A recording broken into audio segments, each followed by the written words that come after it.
My name is Joseph Spencer. From May 1970 to October 1997, I served the United States government as a top secret operative, but not in a category that is commonly known or understood. I was known as a man in black.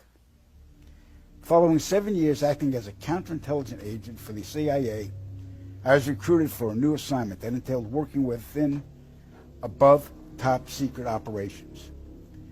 I was aware of the black budget projects, but never knew the context of them due to their high level of secrecy.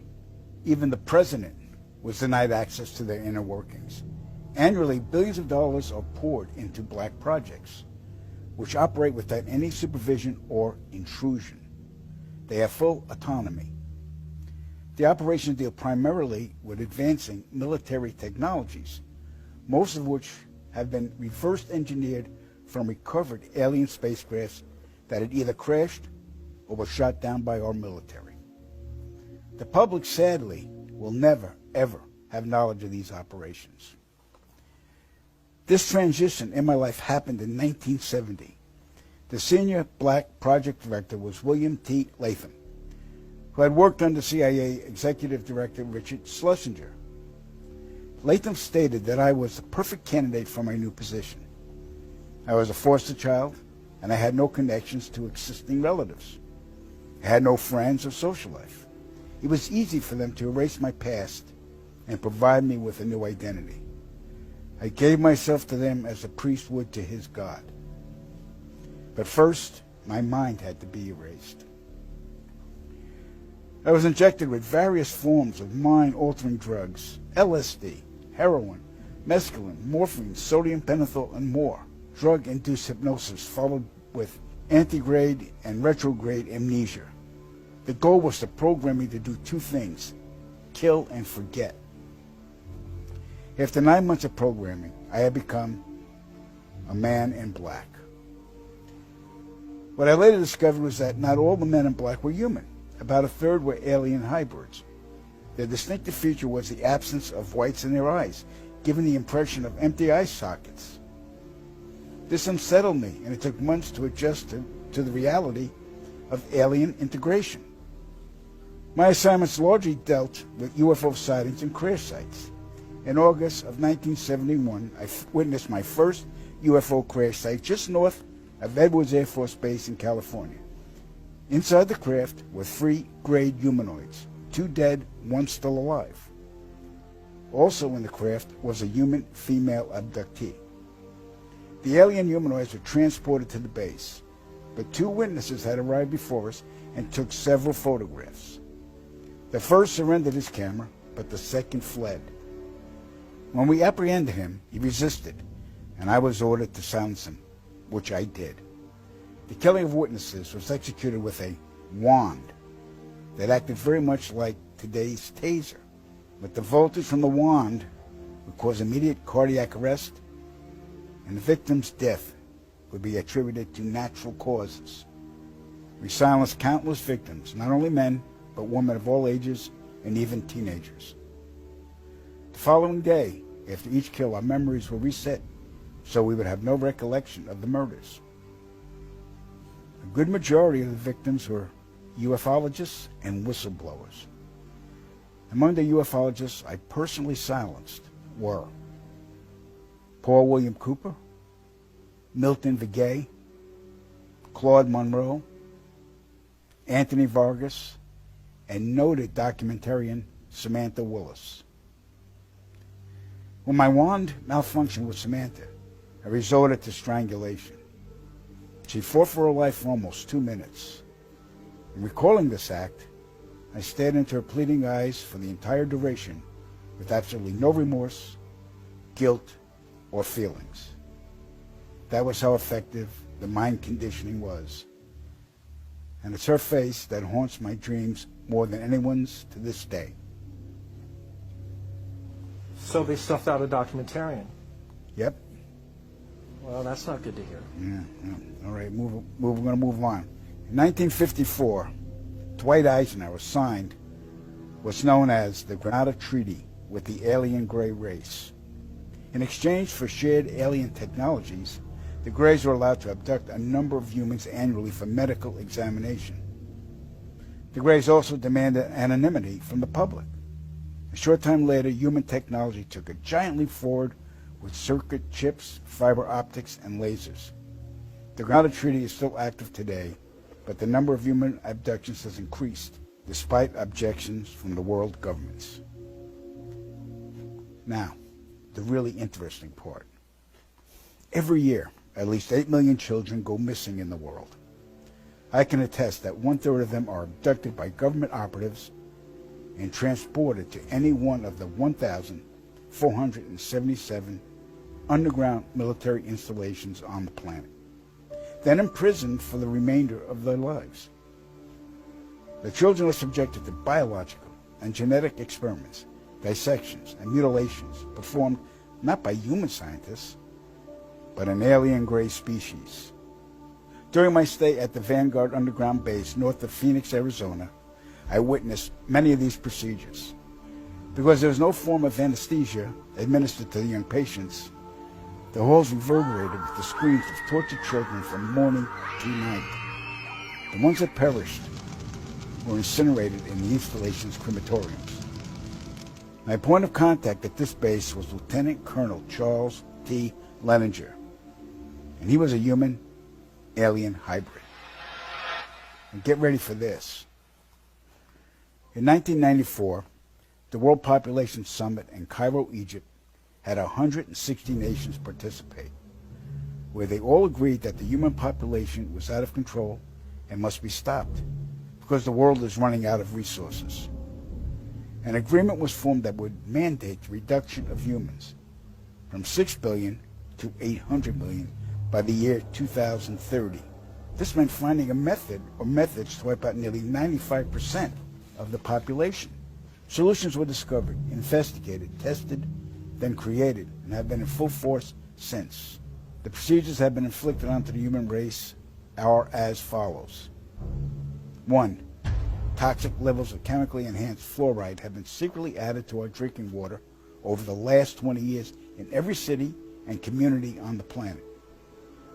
I personally oversaw the delivery of fluoride barrels to Denver, Chicago, Tampa, and Minneapolis water departments. The adverse effects of fluoride poisoning to the human body are numerous and debilitating. The effects to children is damage to their neurological development, among other serious ailments. 2. Man-made viruses and diseases. The AIDS virus, which was a designer byproduct of the American Disease Institute, was distributed through vaccines to the public in 1980.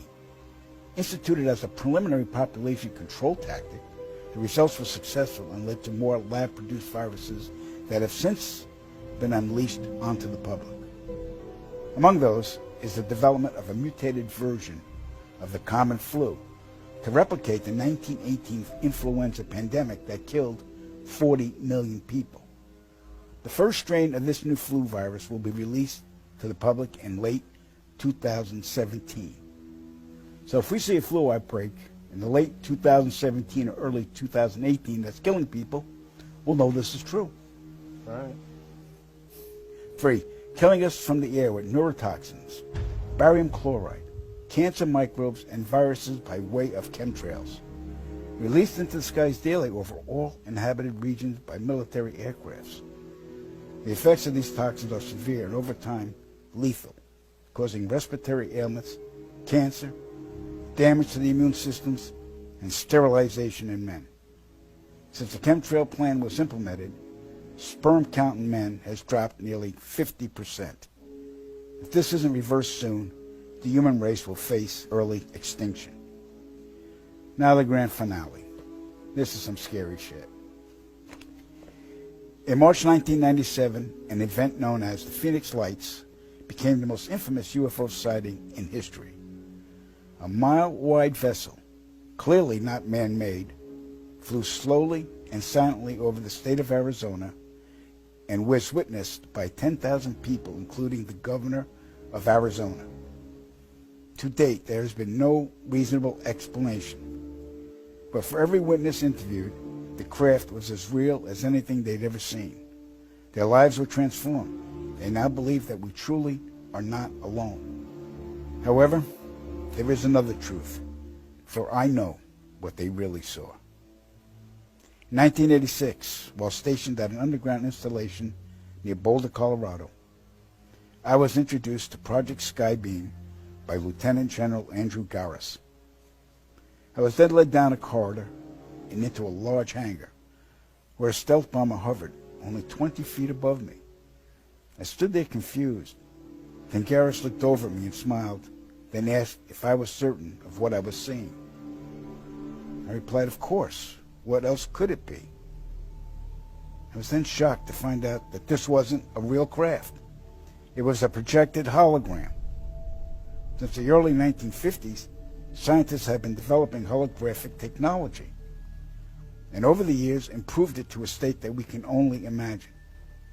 As I stood there staring at the bomber, which looked so absolutely real and solid that I could reach up and touch it, I contemplated the possibilities. What if this projection was 1,000 feet up in the sky? How would anyone know that that was an illusion? The Phoenix Lights craft, witnessed by 10,000 people, was the first grand-scale skybeam test upon the public. It succeeded beyond expectations. In October 1938, Orson Welles unleashed his War of the Worlds radio broadcast to the American public. It was so realistically portrayed, vast portions of the population went into panic. Terrified citizens scrambled to evacuate their cities in droves. America had been easily tricked by very simple means. To amplify this response, those who are truly in power of not only our country, but all the countries on the planet, and who are the true purveyors of the depopulation process, have formulated the final stage of their sinister plan. In the year 2024, a global event will alter the course of mankind's future. The world will stand witness to a massive alien invasion. Thousands of projected holographic alien warships will blanket the skies, sending people into a global panic. Real military crafts within the holograms will inflict actual damage to the surrounding areas to sell the gimmick. And as a result of the ensuing human chaos, a one-world government will immediately form without any resistance from the people. They will be the new world order. Once this happens, we as a people will be doomed to enslavement and accelerated depopulation. With that said, the only hope for human salvation is to acquire and spread the knowledge of these activities and agendas. Resist, retaliate, then conquer this imposing enemy. The time is now, as humanity is rapidly approaching its final days.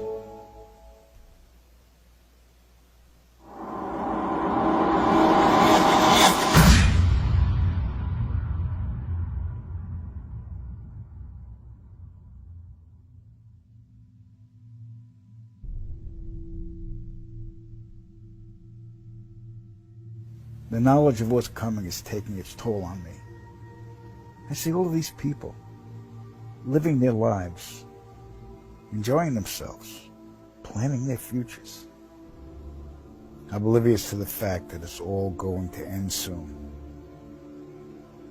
Here I am at a park where children are playing, and in the skies above, I can see the chemtrails, poisoning the air and slowly killing us all in plain sight. I've never felt so helpless. I want to scream out to the world, but I'd only be laughed at, ridiculed. When Claire said the memoirs were a fabrication, I secretly wished she was right. Then I could sleep at night. But I know, beyond a reasonable doubt, that it's all true. That Joe was being completely forthright. I saw it in his eyes. I heard the tremor in his voice when he spoke about it. It didn't come off as an admission. It was more of a deeply concerned confession. He was scared for us all. And that says a lot, coming from a man who was a government assassin.